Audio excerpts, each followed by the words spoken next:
నిన్న మొన్న కొంతమంది వైసీపీ సర్పంచ్లు పవన్ కళ్యాణ్ గారి పంచాయతీరాజ్ కమిషనర్ ఆఫీస్ బయట నిలబడి నిరసన తెలియజేస్తుంటే కళ్యాణ్ గారు అధికారులకి వాళ్ళని ఎటువంటి ఇబ్బంది పెట్టకుండా వాళ్ళ సమస్యలు తెలుసుకోమని ఆదేశాలు ఇచ్చారు. వాళ్ళు నిరసన తెలియజేయడం అయిపోయిన తర్వాత వాళ్ళందరికీ భోజనం పెట్టి పంపించారు. అంటే ఇక్కడ ప్రజలు ఎన్నుకున్న నాయకులకి మర్యాద ఇచ్చినట్టు, రాజ్యాంగం కల్పించిన సర్పంచ్ అనే పదవికి గౌరవం ఇచ్చినట్టు, వాళ్ళ హక్కులకి గౌరవం ఇచ్చినట్టు, అన్నిటికన్నా ముఖ్యంగా సాటి మనిషికి కనీస మర్యాద చూపించి వాళ్ళ సమస్యల్ని అక్నాలెడ్జ్ చేసి పంపించారు.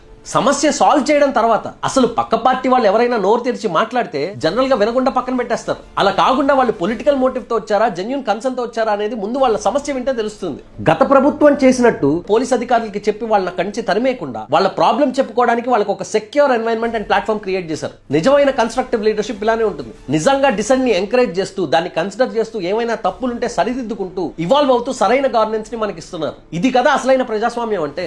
ప్రజల తాలూకా మాటలు వినే నాయకులే ఒక స్కేర్స్ కమోడిటీ అయిపోయిన ఈ రోజుల్లో నిరసన తెలియజేస్తున్న వాళ్ళకి కూడా గౌరవం ఇచ్చి పంపించారంటే ఎంత ధైర్యం ఉండాలి, మెంటల్ గా ఎంత సెక్యూర్ ఉండాలి. ఇవన్నీ కేవలం కళ్యాణ్ గారికి మాత్రమే సాధ్యం.